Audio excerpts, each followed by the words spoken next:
Something I'm particularly proud of is that we've generated a presentation that we've now given 3 times, actually 5 times, in fairness, once the Skool community, going to do it again. But it is how to build wealth.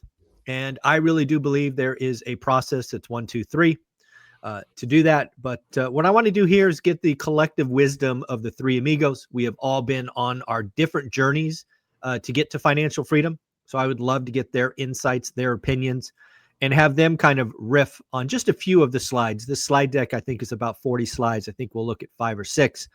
But Dion, Matt, thank you for being here today. Dion, you were first. What's going on, man? How are you? No, I'm excited to be here. I look forward to these calls every week. This is my tribe. So. This is how I know it's Wednesday, because I got my boys on the phone. I know when Wednesday happens. Yeah, exactly. That's amazing. Matt, how are you? I'm doing great. I was walking around yesterday going, don't I have something today? I was like, no, it's tomorrow. It's tomorrow. Yeah, that one thing, right? You put on the calendar Wednesday morning. Yeah. So we should be, in fairness to the audience, you gentlemen have seen this presentation. You actually helped me build it, for the, I don't know, 300 hours I invested in this, whatever it was. But I'm just going to pull it up. You guys will let me know if you can see it, because sometimes I'm technology challenged. But let's bring it up, and we will get through it. So hopefully you can see it now. Can you see this? Yes. So this is like slide number, what is it? Slide number 6 of this deck. But I actually think it's the most important, because I think this is where wealth begins. And it's frankly something I didn't understand until I was 31. And it is something that you can't, in my opinion, can't build wealth until you understand this. The rat race is real, as the slide says, but more importantly, it's about the size of the green wheel, right? To me, the green wheel is everything. This deck is anchored on that green wheel, because the green wheel is variable. To me, the green wheel is, what does your life cost? And, the bigger the wheel, or the more your life costs, the bigger the wheel. And, as you shrink, needs versus wants, the analysis we do on this, it really is everything. So Matt, we'll actually go to you first on this one. You heard me give this talk. We talked about this slide probably for 5 minutes. What do you think of the notion of the rat race is real, and it's important for every adult to understand the size of the wheel? I'm going to pull a Dion. I looked at this very differently. Okay. I looked at it and said, he's exactly right. It is about the green wheel. And I think that's what people miss is, how big do you want the green wheel to be? And so for my entire life, for all of my investing career, I always wanted a massive green wheel. You know what? That's actually a very interesting take. Because I remember when we did an analysis like 3 years ago about what do you want life to cost, right? Yeah. Low end, medium, and high end. And your high end was higher than anybody I'd ever interviewed by like 3x. So, I mean, you were standard deviations away from quote unquote the normal. So tell us more. Again, you could look at this as sacrificing, but you can also set up a life that's just a massive green wheel. Yeah, well, I think where people stumble is the effort that they're willing to put in to get the green wheel that they want. Mm-hmm. And so Dion has the green wheel that he wants. He loves the green wheel that he has. His green wheel allows him to talk about taking vacation a lot. Yep. And soon taking vacation. And so, but he gets to, winters in exotic places, chasing scuba and diving. I'm sorry, I'm taking all your stuff, Dion. But we know Dion that well. We know that that's what he loves. We know that that's what keeps him going. And he's more than happy based on his lifestyle that he has, him and companion to go do whatever. And I think that only requires a certain size wheel. And he was smart to build his wheel 3 to 4 times larger than what he needed on a monthly basis. Yep. I agree with the concept of 3 to 4 times what I need on a monthly basis. The problem is what I need on a monthly basis is about 4x what Dion needs on a monthly basis, because I got 4 kids and a wife that doesn't work. Mm-hmm. A real job, a traditional job. Yeah. So that's where I think that people just need to consider, you can have it. The concept of the wheel is right. The concept of the rat race being real is correct. The issue is that you have to, if you want a massive green wheel, your W2 for 99% of people, your W2 is not going to get you there. Yeah. Yeah, I love that. Love that. Dion, what was your thought when you heard this? What do you think of when you look at this picture? So I think this is an opportunity to point out that while in the image he's getting off the green wheel, Mhm. the majority of people first don't realize they're on a wheel, Right. and that's why they never get off it. Oh yeah, absolutely.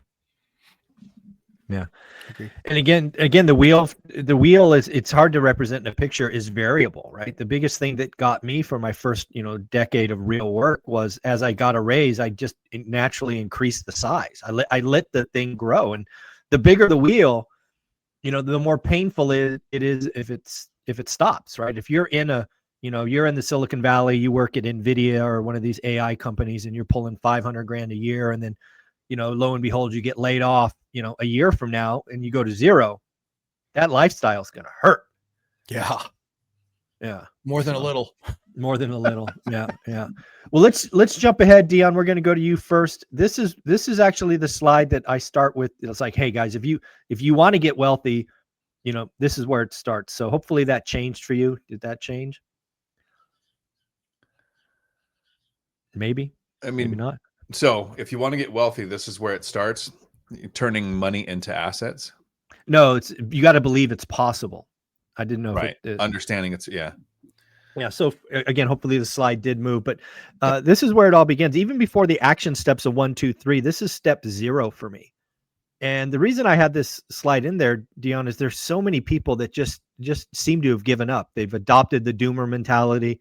The system is against me. I can't do it. Blah blah blah. Whatever the reason is, and again, as I always say, I'm not in the convincing business. To our analogy, I'm not in the parking lot. That's where you play, right? I want to deal with the people that know it's possible. Then we can get them somewhere.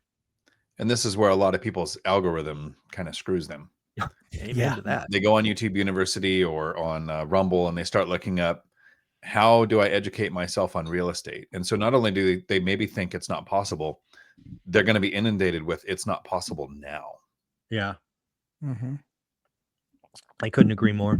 What do you think, Matt? Do you think it starts here? Do you got to have belief, or do you think you can just jump in half-ass? I'm broken, so I'm a horrible example. I don't doubt myself. I just never doubt myself. If it's something that I want, I just figure out how to do it. I realized what my problem was. It was really funny. Just being very transparent. I'm talking to a Bigger Pockets executive, at the event. And he's like, so you're really successful and it's all really good and this, that, and the other. And he's like, and so, what's the next goal? And I go, honestly, the next goal is get on Bigger Pockets. Yeah. That's the next goal. Let's get, I don't have another real estate goal. I might shrink. I might grow.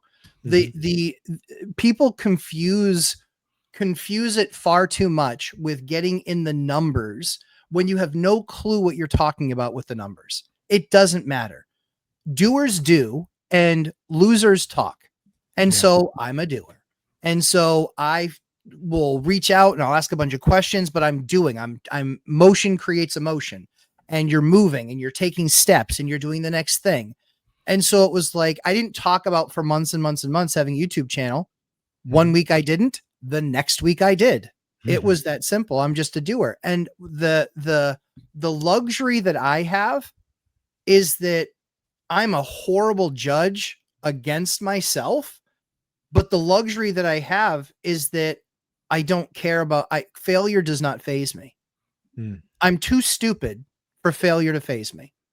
People fail at one thing and they're just like, oh, I failed. Yeah. And again, and again, and again, and again. And do you know why? That's why many corporations hire D1 athletes. They might be dumb as a box of rocks, but they will hire them because they recognize it's tens of thousands of hours to become elite at something. And they put in the time, effort, and energy and commitment to become elite at something. And that's why they hire them. They don't hire them because they're super smart. They don't hire them because they want more football stories or lacrosse stories or gymnastic stories. They hire them because their life track record shows a level of commitment to attaining an accomplishment or goal. I love that you went there, because that's our very next slide that hopefully is now sharing. Yes. And this is actually step 2 of the wealth building formula, but it is becoming elite. And I want to highlight here, I don't really care what you become elite at, right? It would be good if it's around your passion, your interest. Obviously my becoming elite meant a buy box that was very, very granular down to a zip code and asset type and size. In the event and presentation since then, I've talked about you without naming you becoming an elite investor in vintage sports cards.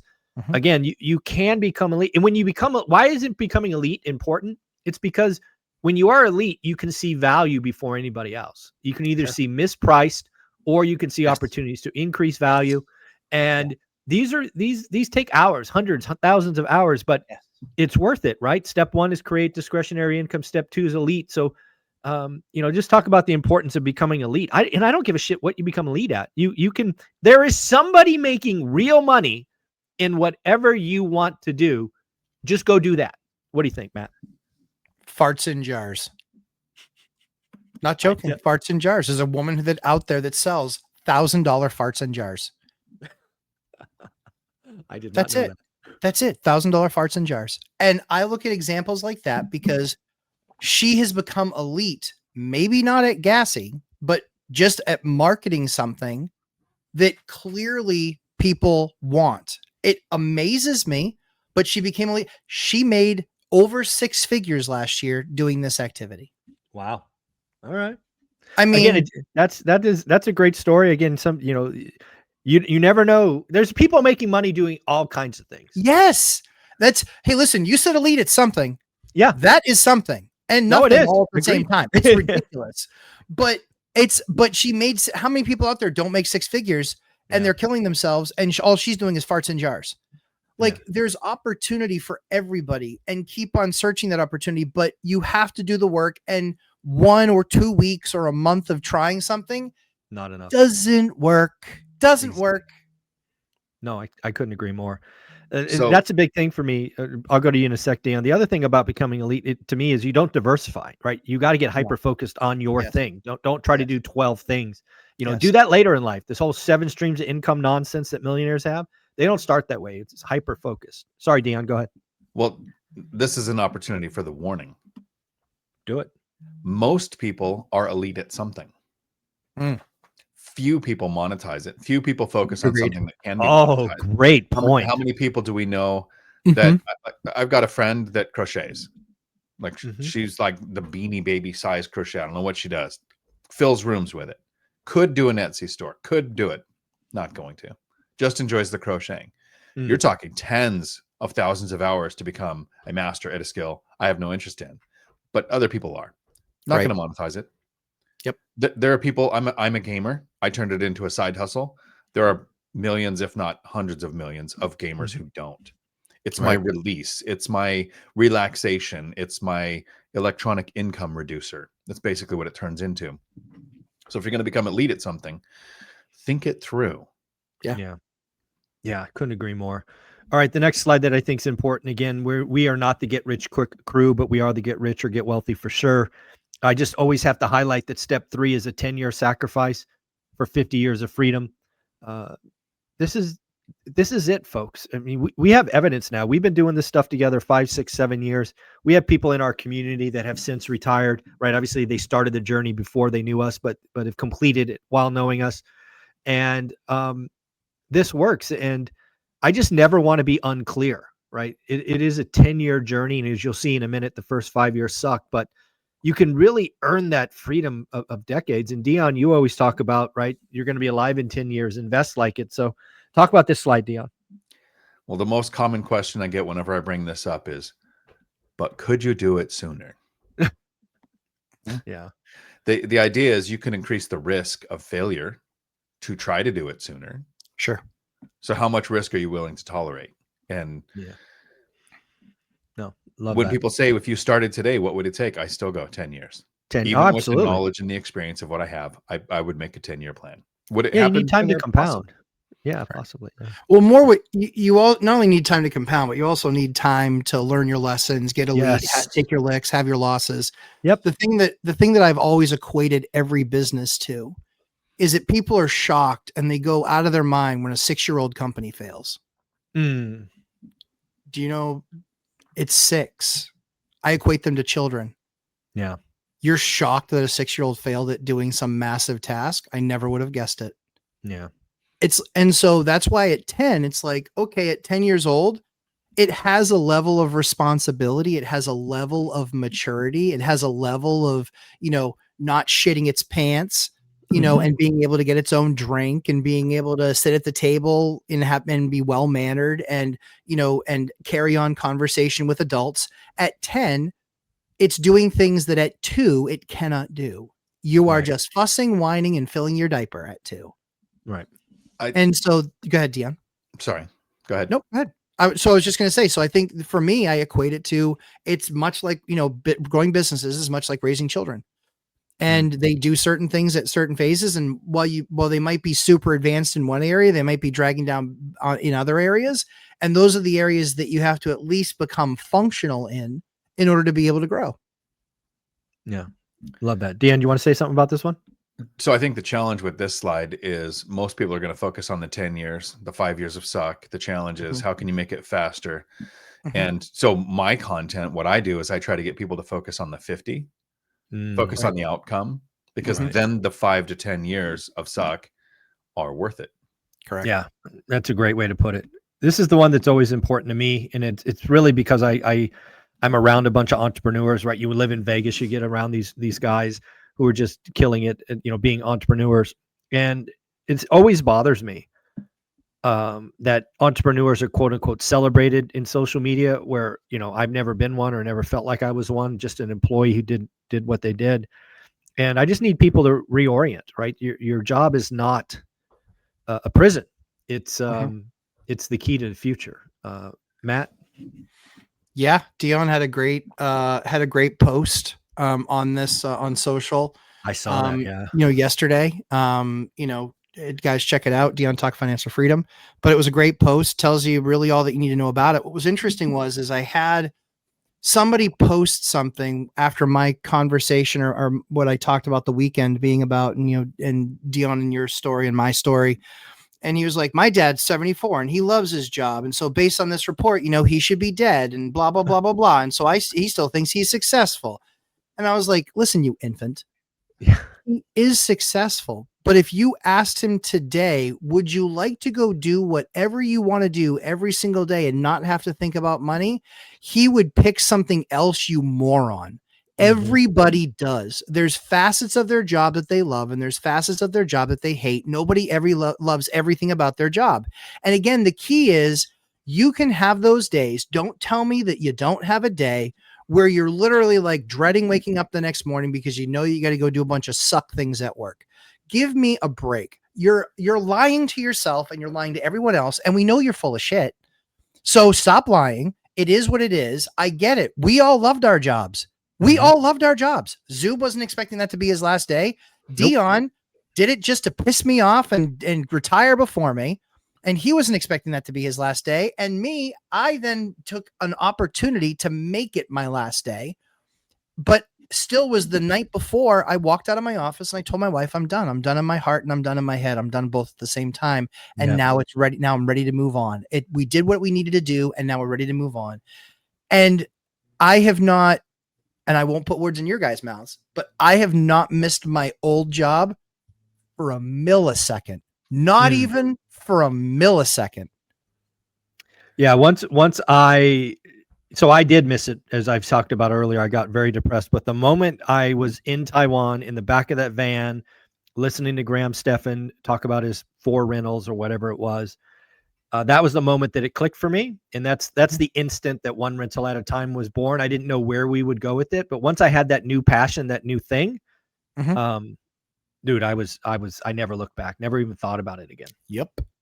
Dion? So there's 2 things about the job, is the thing that sets you free. The first is on Matt's point of the guy's in his 70s and super loves his job and everything. Zuber's dad convinced you as a teenager that he was going to work until he died, and you were super proud of that, like cheering. Yeah, oddly thought that was noble. And so that's a mentality that is brainwashed into us until you wake up one day. And the second thing is, last night during my live stream, I had a very friendly argument with Beth Traverso about being an entrepreneur or not. And because Ah, she's an agent and her husband was a contractor, Yeah. and like they're very entrepreneurial, and they acquired rentals. Yeah. And so my position was, I'm not an entrepreneur, Mhm. and I didn't think of it in the time, but the way I put that is, if I lost everything and started over tomorrow, it would be with a job. Oh, me too. 100%. And the job with the bankability, the saving, and the working on the credit score, and then acquiring properties one rental at a time over the next decade. It Mhm. wouldn't be go out and become a real estate agent. It wouldn't be out and go do flipping or wholesaling or anything like that to generate capital. It would be go get a job. Yeah. And that job is what set me free. Yeah. I love that. I love that. That's actually a really good mental twist. Let's just assume you lost everything.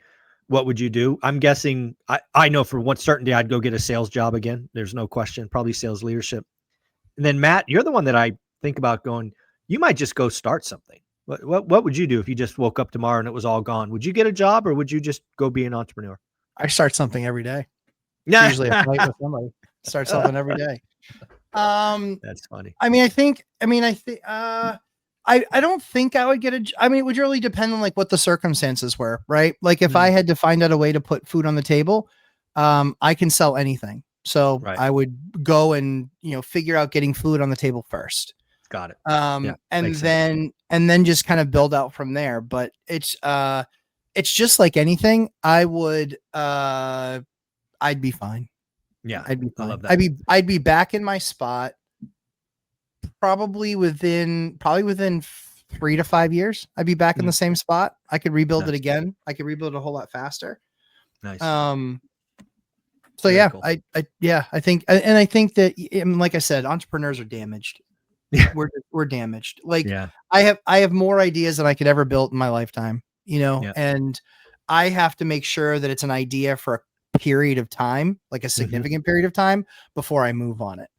Because Gotcha. I'm like, I want to be able to be committed and do it and finish it. And I don't want to become entrepreneurs' biggest issue is unfinished projects. Yeah, I've seen that. Like they're just Love like, yeah, I've got 19 companies, and how many of them are actually still Yeah. companies? And 18 are losing money. Yeah. They're How not many? committed. Well, how many actually file a tax return? Yeah.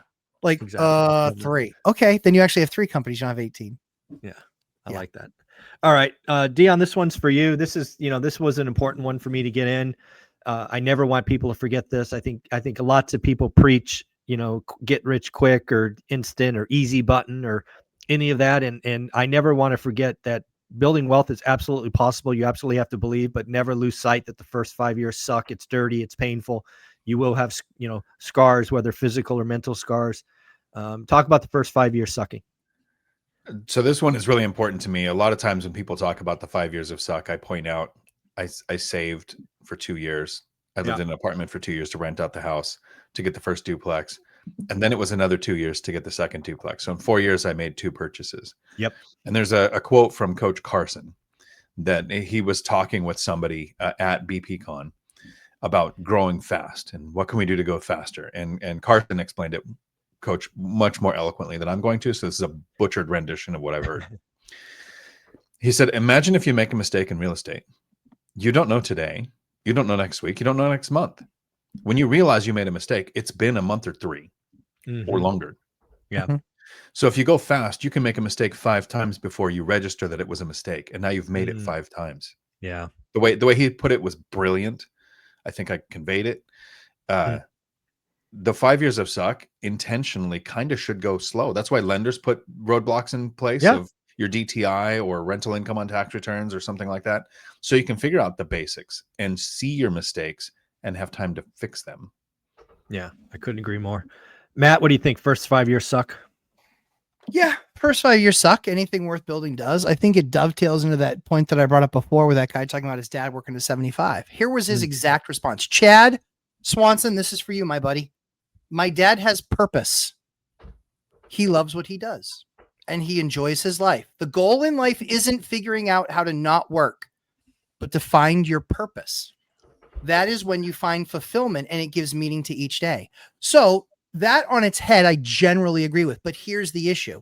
This was about a post about working and being able to retire early. So here's where I would add to that. I said, you're right. Working is way better than time with family and volunteering. No one's purpose is to work a long job that keeps them from their family and impacting others. If you were retired and were able to spend your time impacting others because all your needs were met, you wouldn't, because all your needs were met, you wouldn't get it. Clearly you don't.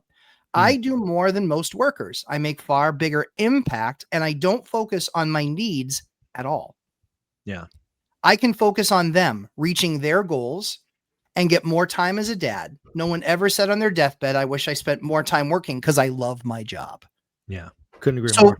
people that identify, and this is where it comes into the 5 years of suck, you're going to have to go through it unless you want to spend your life identifying as your purpose being this stupid W-2 job that you work. That is not your purpose. Yeah. Ask Zoob how awesome his life was when he finally reached the epiphany that that's what he did. That wasn't his purpose. Yeah. Oh, amen. Far more joyful person, right? Far more happy person. Yeah. Yeah. Walk around on cloud nine. Once I realized I wasn't my job, right? I wrapped myself, I convinced myself that being elite at being somebody who ran go to market and took, products from whiteboards to $100 million, that wasn't who I was. It impacted like 7 people.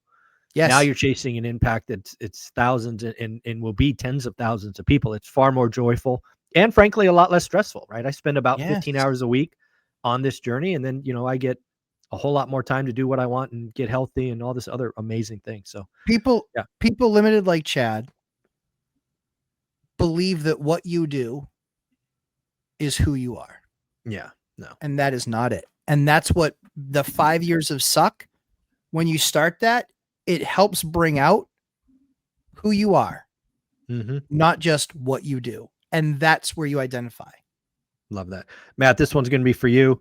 Again, this is the one that got me in the beginning that I did not do, right? I tried to be the single creator, solo, whatever in the beginning, investor. I didn't seek a network. I didn't think it was time. All the excuses in the world were wrong. I now believe that this would be something, if I focused on day one, would have accelerated our journey, probably drastically. But folks, you got to audit your network. And oh, by the way, I'll throw this last bit in.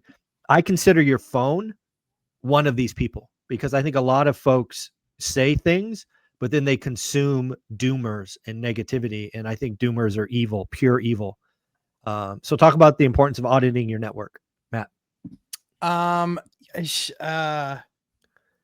This is a good guy, nice guy thing. Yes. This is a good guy, nice guy thing. Like I agree. Dion and I, and you kind of identified it in that video that we did last week. Dion and I don't have a million friends. Yep. If something came up, you guys are in the top 10 list of people I would talk to. Right. Top 10. And quite frankly, that's a massive world for me. That's a massive world for me. There's a lot of business acquaintances. There's a lot of people I've done deals with. There's a lot of people I've done collaborations with. There's a lot of people I've had relationship with that worked for me, that I've worked for. They're not my network. They aren't. Right. They're the outer circle of the network. But that inner circle, that's what Dion makes me better at what I do. You make me better at what I do. The people it's selfish to a certain degree, but where it becomes unselfish is, how do I then in turn try and help make you better? Yeah. And you do. Yep. We try. Like that's what we owe each other. That's what we, we don't necessarily owe each other anything, but that's what the purpose of being in that network is. Is that I know that if I needed something, I know that I could call Dion and he'd fly out East Coast, no problem. I know that if he's in Thailand, I'm hoping it doesn't happen. But if he's in Thailand and some big thing comes up, like Millennial Mike or I are going to get a call and we're going to fix it or take care of it or whatever the issue is. And it's being able to, it's knowing that, military term, it's knowing that they've got your 6. And that's the most important thing. Dion? The audit your network thing, I think most people do this naturally. We filter our friendships without knowing it, but they do it without purpose. So you have people that you talk sports with. You have people that you talk work with. Yeah. You have people that you talk family with. Most people don't have somebody they can talk finance with and it's productive. So the audit your network is to make sure you're adding the people into your circle that can Mhm. impact you positively with your finances. Mhm. That doesn't mean you can't have your friends you talk sports with or Right. work with or family with, but add the ones that are going to help you with this focus. Yeah, this is a big one for me because again, I just love being sort of clear. I didn't do this for 5 years, right? So I mean, think about this. I'm going through this by ourselves. It's just Olivia and I for the 5 years. We're in the 5 years of suck. We have eviction on our very first property. Never actually collect rent, and the fact that I didn't have people around me to say, or just to listen. It's shocking, and again, it's all because of Olivia. We kept going. I've been very clear about that because I was ready to give up. You just don't know the importance, right? If you're going to get fit, get around fit people. You want to become a millionaire, get around millionaires. And I love that purpose, right? It's with intention, and I don't think enough adults do this. And it's really funny to me that we gave this talk at Bigger Pockets, and again, half the questions I got when I got off stage were, "How do I find friends? I don't, I'm an introvert, or, I'm an old, this, that, or the other." And I'm like, wow, right? It didn't hit me until, the third time somebody brought it up that, this takes work, Yeah. building a network. So, all right, Dion, we're going to go to you for this one here. This is our event in Vegas. The Three Amigos are doing something special for the third year in a row. And again, this is about being around your tribe. You're going to make new friends. We have at least 15 millionaires. We got 6 hours of networking, lunch and dinner provided. Audience will drive the questions. Every speaker will take questions. And of course, this time we have 2 keynotes, Jason Hartman and Pace Morby. And as somebody who's now been at 3 events being a speaker, I can put in big, bold letters, not a single person will be selling from the stage, including me. So talk about the importance of this event, Dion, from your perspective. Well, I'm going to make it selfishly a little personal. Sure. I strongly believe if it wasn't for this community and getting around people talking about this, like this in person, meeting you guys, getting to know you, I'd still be working. Probably, I have yeah. 3 years of retirement under my belt because I was in the right circle of people, having the conversations, knowing other people were doing the same, looking at the numbers differently. And instead of thinking of the person who can fool themselves and say they're 75 and they enjoy their job and it's their purpose, I realize how sad a person's life if their purpose is something they have to be paid for. Now, you can monetize things, but how many times have all 3 of us done presentations for free or joined other people's communities? Like Matt, you've been in the multifamily strategies course and taught them. You don't get paid to be there. You're No. putting up your time to try to help people. That's Sure. purpose. Yeah. Yeah, it can be monetized, but you're not going to be 75 thinking, I have to do this Monday through Friday. I have to do this 10 hours a day or my life has no purpose. And that's what's going to happen in February. Coming out here and getting in a room full of people that have those side conversations, it can actually change your life. No, and I couldn't agree more. Again, I think in-person events, obviously they went away for a long time during COVID. I think we've got to get off Zoom. We've got to shake the flesh, belly to belly kind of stuff. And if you really if you're a dreamer and you just know that there's something here, there is no better thing to do than go from dreamer to doer than get in a room with 300 other doers. You're not only going to be inspired, but you're going to have those side conversations and you're going to understand, that you can do it. And that's the key, right? When I put together the agenda, I always have a purpose of celebrating our community. We will have speakers from our community, Jared and Brandon, for example, and others. We're going to bring in some headliners like Hartman and Pace Morby. Then we're also going to, the intention here is we have 2 Gen Z. We've got a 25-year-old and a 28-year-old kind of leading off day 1 and day 2, right? If Gen Z can do it, today, you can do it. And this is a special event. Go get your tickets. They're going to sell out. And Matt? I mean, and this isn't a slight on Bigger Pockets. They had a green room. Yeah. They had escorts. Sure. They had behind stage. That doesn't exist here. So, you are, there is, you're in it. You are in it. We are all investors in that room. Yep. That's it. We're all investors in that room. And so it is, Dion does a bunch of recordings and does a bunch of videos with people that attend the conference. I do a lot of stuff in the podcast room. Yep. Lunches, the dinner, they're all at tables where people are just asking questions. It happens all the time. And none of that happened at Bigger Pockets, unless it was creators that know other creators, where it was like, we had dinner with a bunch of guys that we already collab with. Right. And some new ones. But that's just not, that's something special about this event, because it's still small enough where it can be managed that way. Understanding the Bigger Pockets, it's tough to manage that way, because it's, almost 3,000 people. To be very clear, we're 1/5 the size, maybe even 1/6. It's very different. Yeah. They deserve credit for what they do. We're just not that. Absolutely. We're not 2,000. It's just different. It's just different. That's all. Not better, not worse. It's like if you had a regional. It's just different. It's just different. Yeah, agreed. Yeah. Agreed. All right. Let's see if I can actually make slideshow build for us, because this is where I just want to end on this version. So again, not everybody can make it to the event. They are costly, not only tickets, but you have travel and hotels and all of that. So I get it. I do think the best thing that we do, and the thing that I will be known for most in the next couple of years, is our Skool community. Again, 67 pennies a day, like-minded people. If you are a dreamer and you're excited about real estate, there's no better place to be than in a room, a virtual room with 450 other people going that way. I look forward to the day, frankly, we cross 500 and ultimately 1,000. I think that's where this is going to go. But Matt, talk about the beauty of Skool and the fact that more people need to be joining. I mean, you're talking about building your network. Where are you going to find those people? You're talking about learning skills. Where are you going to find those people? You're talking about like-minded people. Where do you find those people? Yeah. Amazingly, you find them in the area that is that is teaching and talking about the thing that you're pursuing.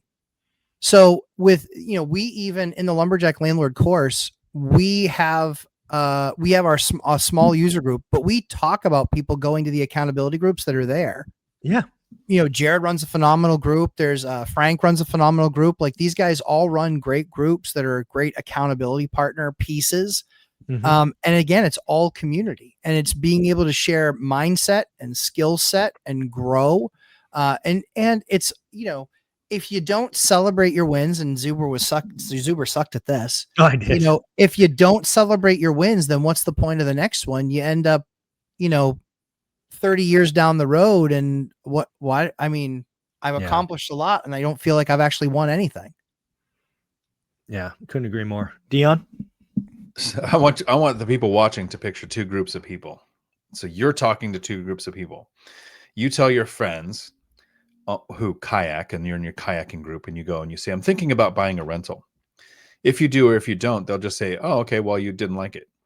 But if you're in a group of people who are trying to buy rentals or own rentals or have financially free through owning rentals, and you say, I want to buy a rental, telling people makes you more likely to do the thing you're talking about if they're doing the thing you're talking about. Exactly. So it isn't about being in groups of people. It's about, coming in there and talking about kayaking. You're probably not going to become a better kayaker, but you go into your group of kayakers, you will. Exactly. Do you want to be a better investor? Right. Yeah, I love that. Well, let's see if the technology actually allows me to build a slide, because I went on, and I don't think people realize it. Can you guys see the calendar? Just want to see if this is working. No. Stupid thing. So let's stop sharing. See, I knew this would let me down. All right. It's technology. It's technology. So you're just seeing me, right? Is that what you're saying? Yes. Only you and Dion. Yeah. All right. So let's try this again. See, I knew this thing wouldn't allow me to build. I think the tech guy from Caesar's Palace put your slide together today. Yeah, exactly. All right. So this should be working, right? You see a map. Yes. Okay, but I don't want to show the map. So let's just do this. So behind the map, I moved it a little bit. There's a calendar. That's the first thing I want to highlight is there are 7 days a week. You have no excuses. You have sessions at 5 p.m., at noon, at as early as 6 a.m. On Monday, there's one that starts at 6 a.m. There's all different kind of groups. There's Ladies of ORAD, out-of-state investing, Gen Z. So back to the whole get around people. Don't just talk kayak with people that aren't kayaking. Get in the room with people doing this. So you've got 7 days a week accountability group. Find the one that's you. Find the one that fits your schedule. And, and I want to highlight, I join none of these. This is our community, our go-givers stepping up and saying, Michael, I want to help for an hour a week. I want to help for 90 minutes a week. And, Cody does the Gen Z one. Cody Davis doesn't need to do this. He's a 25-year-old multimillionaire, but he said, I want to do Saturday at 8 a.m. And that's the kind of people that we attract. So you guys don't understand. This is an accountability group, for, again, you're going to get the whole thing for 67 pennies a day. This is worth the price of admission by itself, right, Dion? Actually, I'm super impressed that somebody 25 wants to get up at 8 o'clock on a Saturday. Yeah. Amen. That's super impressive. That speaks to who Cody is. Yeah. I mean, in a different group every day, your schedule could change. One of those will meet your schedule if it doesn't change. Yep. I agree. Yeah. All right. We'll go to this next one. We're going to close on the map last. Let's see if we can move this over. Well, the other thing I'm trying to show, let's see if I can move this. This is why the technology. So again, one of the things that you get inside the group is thousands of dollars in education for free. All you got to do is introduce yourself and be active, and all these things unlock. They're not charge ups. They're not upsells. This 10-day boot camp was $1,000. It's given away for free. Jason and his lovely wife, Jen, gave us something. Ty gave us something that was thousands of dollars. It's all there for you.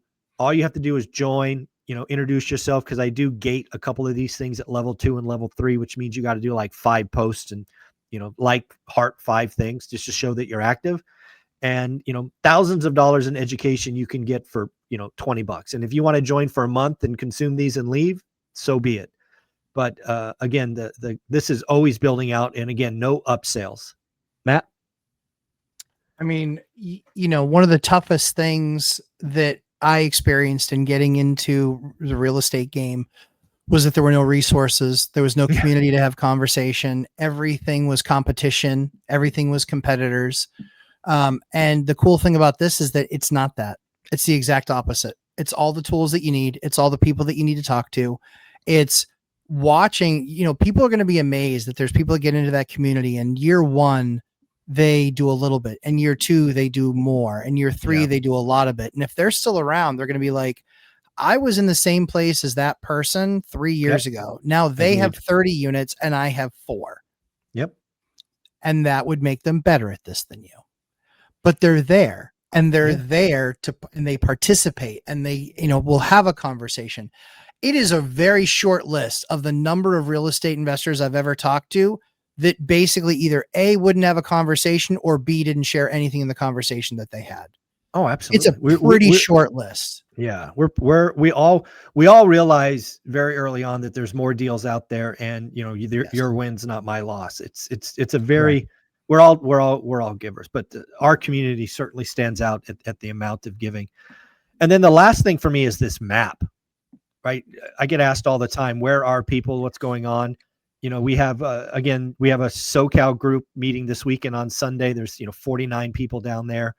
And it's fun for me watching this thing fill out, because, when this functionality came out, we didn't have 500 people. We had 200. And now just watching this, and again, you could drill in, and yes, we have people around the world, but obviously we're dominated in the United States. Dion, what do you think of this? I think it's pretty cool to have your local meetups on a map like that, so you can see who's connecting and where. That's huge. Yeah. So again, folks, these are all just basic functionality. There's a lot more inside Skool. Again, one of the things that I got wrong, and why I keep harping on this is where I should have started. Again, I want to shout out Kim Bishop. We all know Kim. She sent me a note the other day. I'll just read it. And she says, idea for an ORAT discussion topic. How do you overcome fear of growing from 1 rental to 2? With 1 rental, if it were vacant, I could still cover the costs on my own. But 2 mortgages I could not cover, and that scares me. I realize this fear is holding me back from taking the next step. I replied with, obviously, great idea. But then I said, curious, have you joined Skool? Would love to see how my community responds to this. And the reason I said that is I think it's almost unfair, for example, for the 3 of us to kind of give our answer being 25 years into this. Dion always says we forget what it's like in the beginning. But those are the kind of questions that you should ask in Skool, right? Because we have other people there. They're investors. And sometimes you're ahead of people and sometimes you're not, right? Kim could post that and she has 1, And somebody could reply that as 0 and basically says, yeah, that scares me too. How'd you get to 1? This is why you have to be in school, right? Some folks, you, all 3 of us are go-givers. And I have no question that 40 to 50 people reach out to each of us individually a week, and we do our best to respond. We try. But that's going to be, that scale is going to break soon if it hasn't broken already, because I'm sure I don't reply to everything I should at this time.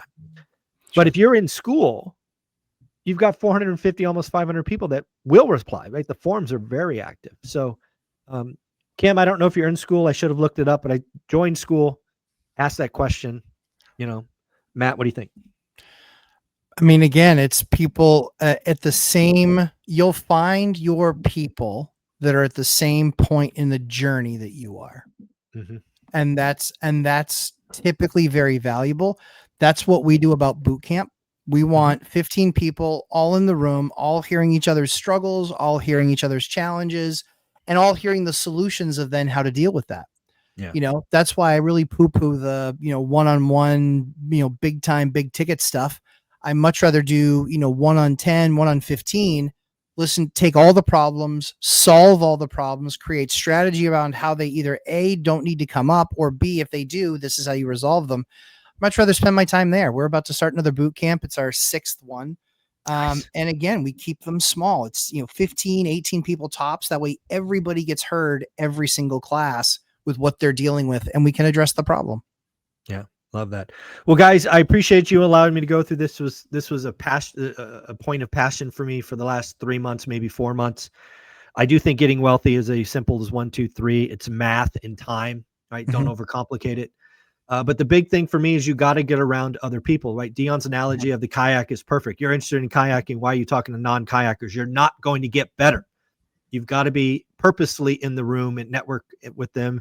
I think we put on the best 2 things, one virtual, which is Skool, which is every day. And then once a year, we get together for almost what feels like a family reunion. Dion, closing thoughts, and how can people find you? Well, they can find me in Vegas the week before the 14th and 15th for the Wednesday night and Thursday night midnight Denny's meetups, which will be on the Strip. So it's populated. And Good safe. call. Good call. Yes. And I'm really looking forward to that. That's the event. So people are asking me all the time, where should you stay? If you're coming in early, and many of you should, stay on the Strip so you can go to the midnight meetups and you can walk there. And a tip if you stay on the Strip is find out how Matt gets his really good rates at Excalibur. But if you stay at a place like the Treasure Island, there is no resort fee, so you can actually save a bunch of money staying there. It's one of the only ones. Isn't Treasure Island gone? No, they stopped doing the show, but Treasure okay. Island was still. I don't know. I just know they don't charge a resort fee. Got it. Okay. All right. My bad. If they're gone, they definitely. I forgot one that was just torn down. Maybe. Oh, that was Mirage. My bad. No, Mirage is becoming the Hard Rock. Yeah. Right. Yeah. My bad. So Treasure Island is still there. My bad. And you can find me on YouTube, Dion Talk Financial Freedom, where I do a live stream every Tuesday at 4 p.m. Pacific that lasts as long as the questions do. Very cool. Matt, same question. Looking forward to seeing everybody in Vegas. It's only a few months away. We'll all hopefully be mostly done our taxes by then. Please God. No chance. There's no chance my taxes are done in February. We're always really close to that. That's always the goal. Really? Wow. I don't even think I've started until March. Oh yeah. My taxes will be done probably January 20th. Exactly. Because it'll take me an afternoon. Disgust me. You guys disgust me. My ours will be done usually. We're right around that time. But you couldn't think of a more romantic thing than finding a way to get out of the rat race, spend more time with your family. So it's a cool holiday weekend. Extend it a little bit. That's what we're doing. We're extending on the front side. We're extending on the back side. So we're going to make it a family thing and come hang out, bring the kids, and they have more indoor parks than you could possibly fathom. Oh, yeah. That are a lot of fun to take. Yeah. Vegas is not an adult playground only anymore. They've got a ton of stuff for kids. There's a lot of great community there. And hopefully we'll see people early. And then 9 p.m. Thursday nights Eastern time is when I will do my live stream. And just like Dion, we go till the questions end. And this is the focus that I got from BPCon was being far more intentional about recognizing that I want to help more people, and that means getting on that BP stage. So that's what the goal is for the next 6 months, is to get on BP. Oh, I like it. I will find a way to work with Scott Trentz to see if I can't influence Awesome. as I know Dion will as well. Yeah. My you guys are closing great. thoughts. Yeah, my closing thoughts here, folks, is I do think all of you can get rich or wealthy, depending on which variable you want to use. Everything we said here is true. The most important thing is getting around the right people. You've got to change your circle, your network on purpose. Watch what you do with your phone. I think this is the poison that a lot of you are consuming. You got to block that out. You can change your algorithm in 3 days. I've done it. And a couple of other things. Mark, the financial firefighter, someone we all know and love. He is still willing to rebate you the cost of 1 month of Skool. So if you want to try before you buy, you can sign up. Reach out to Mark, the financial firefighter, to reach out how he can help you do that. And I hope to see all of you in Vegas. Again, it is Valentine's weekend. I call it President's Day weekend. So bring your significant other. Make this an event that you do together. And then, like you say, stay before, stay after. Lots of things for couples to do, whether you have kids or not. And again, Vegas in February is actually really nice. Right, the weather is comfortable. You're not burning to death like it's August. So guys, I appreciate you. Have a wonderful week, and we'll talk again. Thanks, boys. Ciao.